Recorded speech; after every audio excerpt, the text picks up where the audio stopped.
¿Qué tal? ¿Cómo le va? Ya revisamos los números, las historias que hay detrás de cada uno de ellos. Estamos en Impacto Económico, solo por Telesur. Acompáñanos. Hablamos de desinversión estatal. ¿Por qué? Porque es palabra clave en el Brasil de Jair Bolsonaro.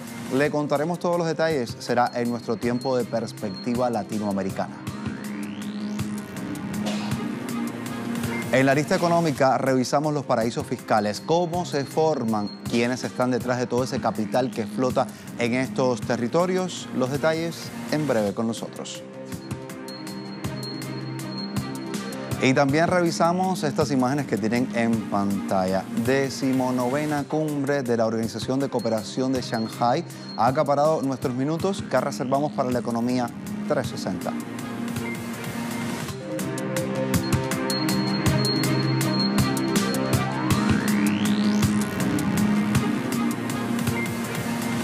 Iniciamos. La principal empresa extractora de crudo del Brasil, Petrobras, anunció la venta de más activos y esto sucede en el marco de ese denominado plan de desinversión estatal del gobierno de Bolsonaro. Se trata de un gasoducto de la transportadora asociada de gas conocida como TAG. Y mientras el gobierno sigue cediendo terreno al sector privado, la economía se mantiene sin crecer.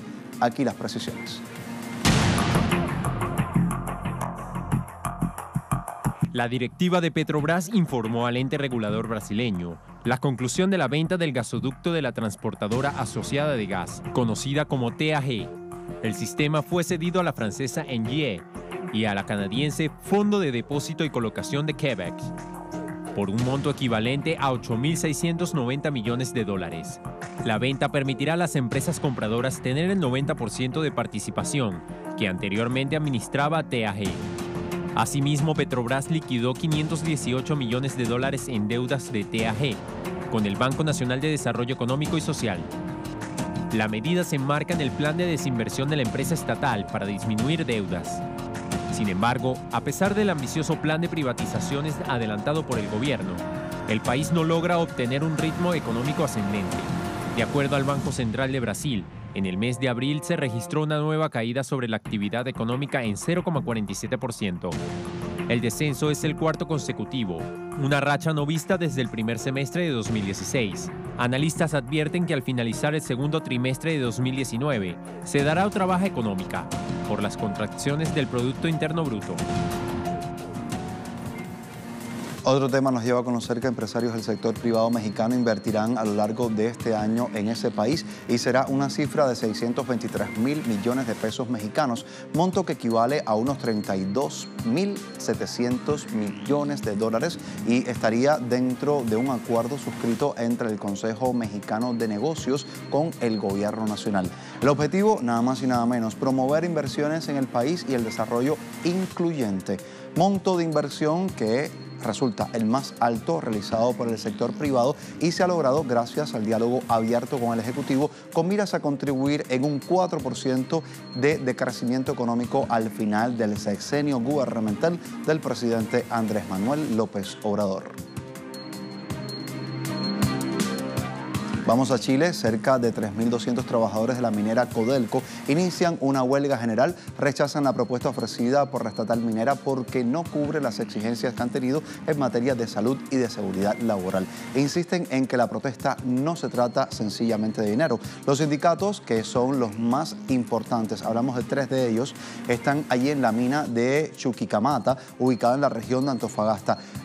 Han rechazado así de plano la propuesta de la compañía que no incluía el bono de $20.000, pero que tampoco ofrecía sobre los pedidos en torno a los planes de salud ningún tipo de aporte. En lo particular, para quienes sufren enfermedades crónicas de varias décadas de trabajo en ese yacimiento minero. Codelco respondió que el bono es la mayor oferta que se puede hacer para hacer responsable al país de esa realidad. Analistas se han pronunciado, estiman que la paralización pondría en riesgo la producción de unas 1.000 toneladas de cobre cada día con un valor de $5.8 millones. En Paraguay, la Organización de Trabajadores de la Educación realizó una movilización en esta jornada de viernes. Denuncian la crisis padecida por ese sector. La dirigente del gremio, Blanca Ábalos, asegura que las protestas son por la apatía del gobierno al sector educativo y denuncia que las modificaciones realizadas a la caja fiscal afectan la jubilación docente. Igualmente señala que existen alumnos sin docentes en los centros educativos. Los trabajadores se mostraron preocupados por la falta de inversión porque la mayoría de los departamentos a estas alturas del año tienen un 0% de ejecución presupuestaria en materia de alimentación escolar. Y todo ello pese a las promesas del presidente paraguayo Mario Abdo Benítez sobre tomar la educación como una prioridad, y aún hay casi 280.000 personas en situación de analfabetismo, según han dado a conocer datos de una encuesta permanente en torno a los hogares paraguayos. Primera pausa en nuestro impacto económico. Al volver revisaremos qué sucede en torno al análisis. Arista económica que reservamos para hablar de paraísos fiscales. ¿Por qué? Porque estaremos viendo los secretos bancarios, las evasiones fiscales y también estaremos revisando mucho más a la vuelta de la pausa. Acompáñenos.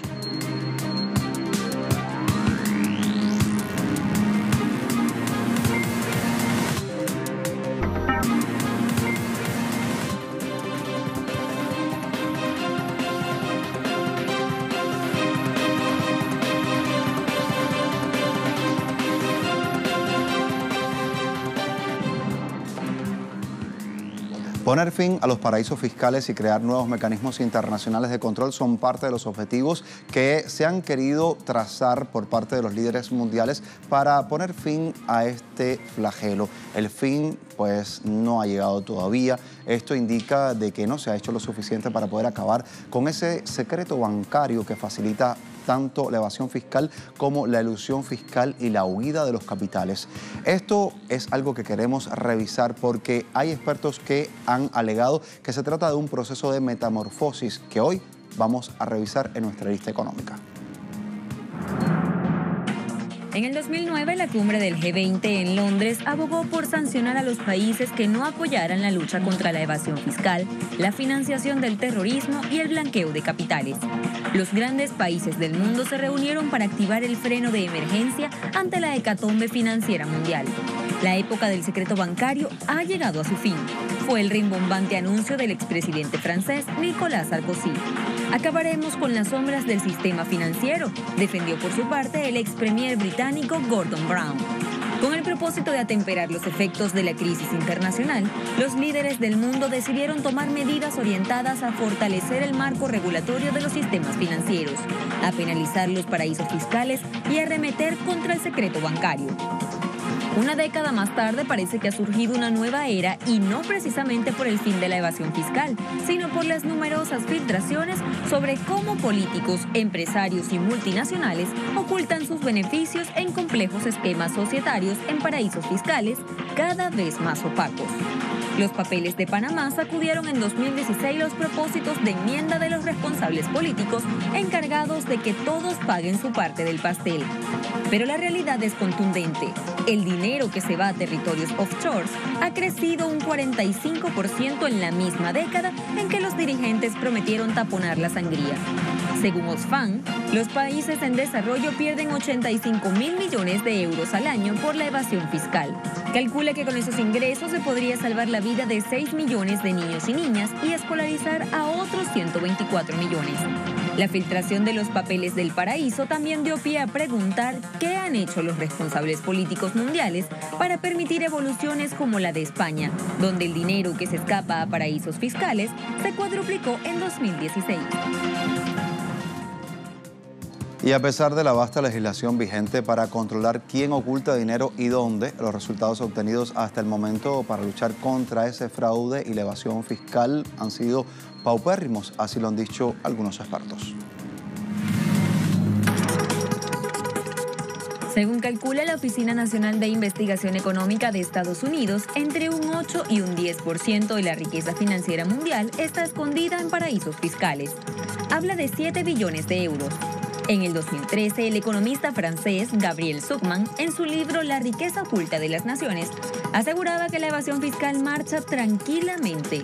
Nunca ha habido, de hecho, tanta riqueza en paraísos fiscales como hoy en día. 5 años después, su diagnóstico sigue siendo válido. La acumulación de capital, lejos de la mirada indiscreta de las haciendas nacionales, sigue aumentando con la complicidad de bancos, intermediarios, gestores, abogados y autoridades políticas. El entramado es tan complejo que es casi imposible seguir el rastro del dinero. El patrimonio es difícil de trasladar, pero el capital nunca duerme. Se invierte en los mercados para seguir generando beneficios que escapan de las garras del fisco. Se dedica en la mayoría de las veces a prácticas especulativas, dejando de invertirse en la economía real. Las locomotoras para ocultar y lavar dinero funcionan a toda máquina. Así lo indican los números.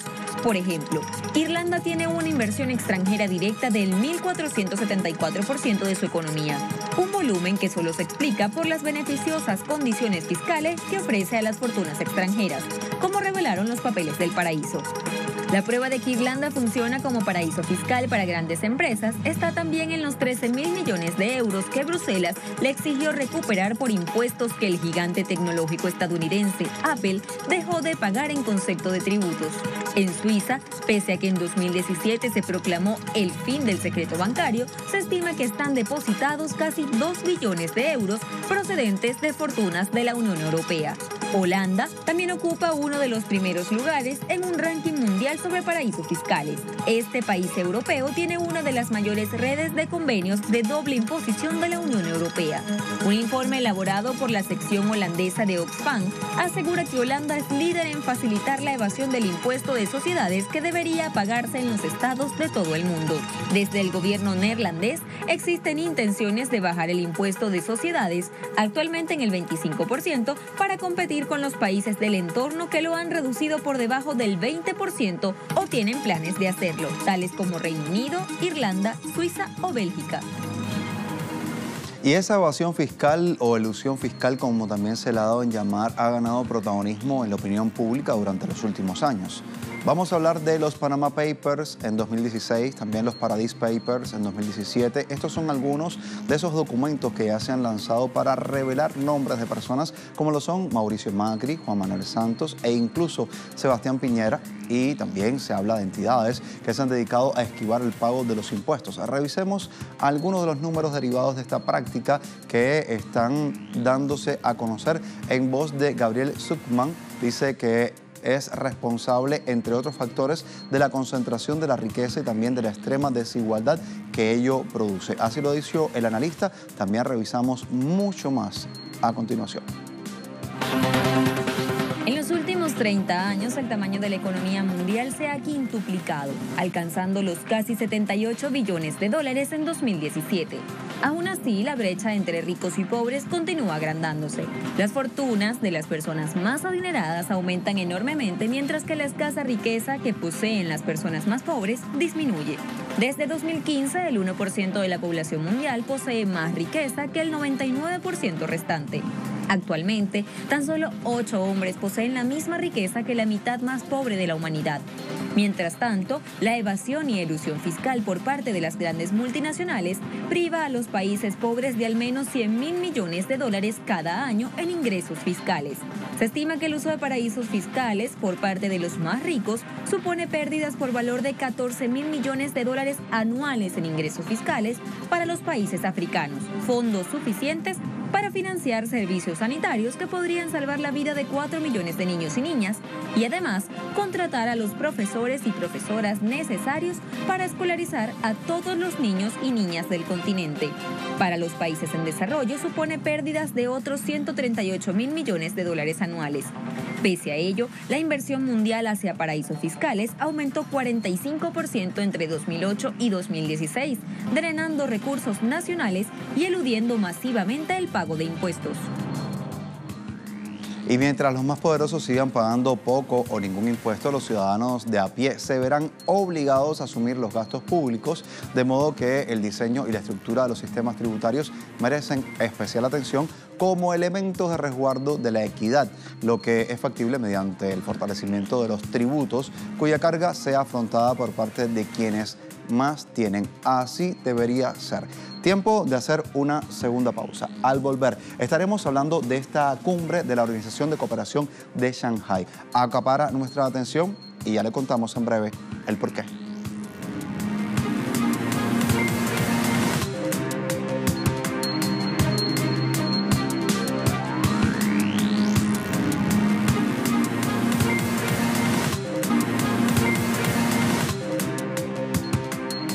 Revisamos la economía en 360, hablamos de 19ª cumbre de la Organización de Cooperación de Shanghái. Abrió sus puertas durante esta jornada de viernes, sucedió en Bishkek, la capital de Kirguistán.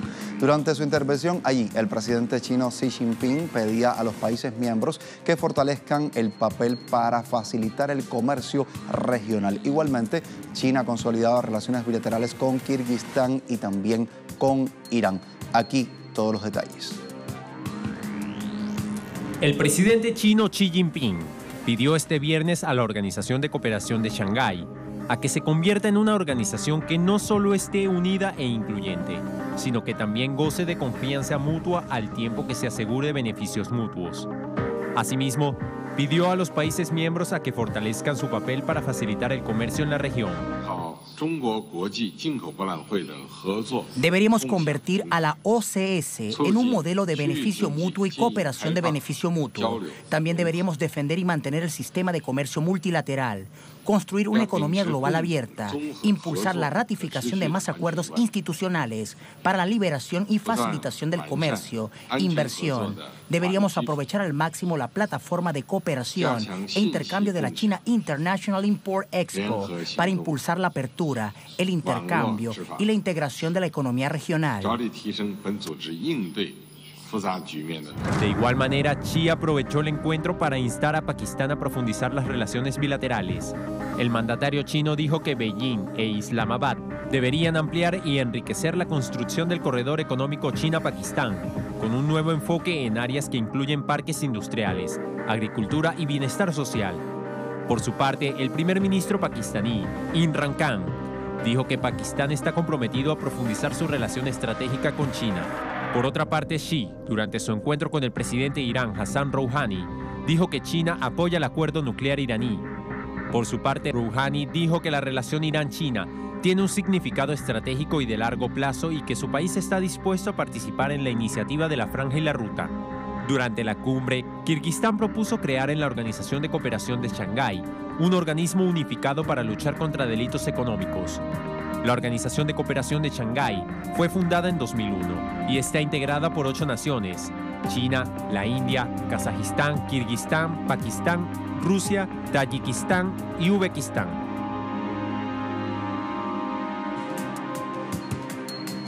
Hay información que llega desde Estados Unidos. Más de 600 compañías exigieron al presidente del país, Donald Trump, que frene la disputa comercial que ha entablado con China. ¿Por qué? Alegan que perjudica principalmente al sector empresarial y también a los consumidores locales y no precisamente a Beijing, como ha querido hacer ver el presidente estadounidense. Lo dijeron a través de una misiva que fue enviada al mandatario durante las últimas horas.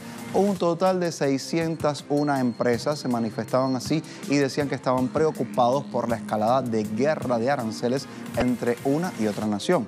Rechazan el tener que pagar mayores impuestos por las tarifas adicionales que han querido imponerles. Los firmantes advierten que esta situación tendría un impacto negativo a lo largo del plazo que se está dando para la economía y también para las familias estadounidenses, no ahora, sino a futuro. En mayo anterior, Washington aumentaba aranceles para una serie de mercancías procedentes de China que eran importadas con un valor de $200.000 millones cada año.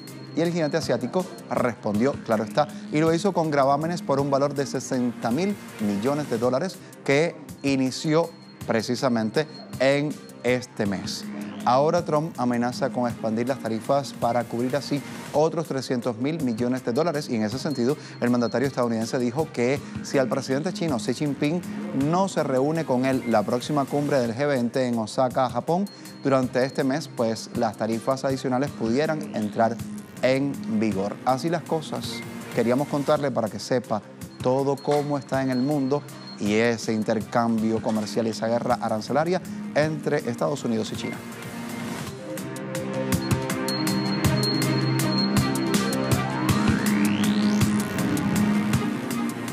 Como de costumbre, a esta hora revisamos los indicadores petroleros al cierre de la jornada. ¿Cómo se mantuvo todo tipo de indicador durante las últimas horas? Le contamos. Petróleo intermedio de Texas, WTI, se marcó en $52.50 la cotización, una subida ligera de 0.61%. También vemos barril del Brent, a esta hora aquí lo traemos, de referencia en territorio europeo, se ubicó en $62.05, al alza 1.19%. Y el crudo venezolano también tuvo diferencias en esta jornada al cierre de la semana. 385.05 yuanes se cotizó, un descenso de 0.15 yuanes al cierre de esta semana. Así llegamos al final. La invitación para que se quede siempre con nosotros a través de redes sociales, y esta vez queremos invitarles de forma muy especial para que se mantenga en sintonía con Telesur. ¿Por qué? Porque se está dando el inicio de la Copa de América Brasil 2019. Les invitamos a que disfruten de nuestro Golazo de América. Desde hoy a las 20:30 horas de Venezuela, también pueden seguir las redes sociales para que estén muy al día de este evento deportivo. En Twitter lo encuentra como está así en pantalla. Golazo de América, junto a Marcela Telesur y Rafael C. Telesur. Puede disfrutar siempre de este espacio de lunes a domingos. A las 20:30 horas Venezuela, viva la emoción del fútbol con el Golazo de América, y por supuesto, en nuestro impacto económico daremos seguimiento también a los números que están detrás de tanto deporte y de tanto show para el beneficio de todos o no de todos. De eso hablaremos también en próximas emisiones. Continúe con Telesur. Hasta la próxima.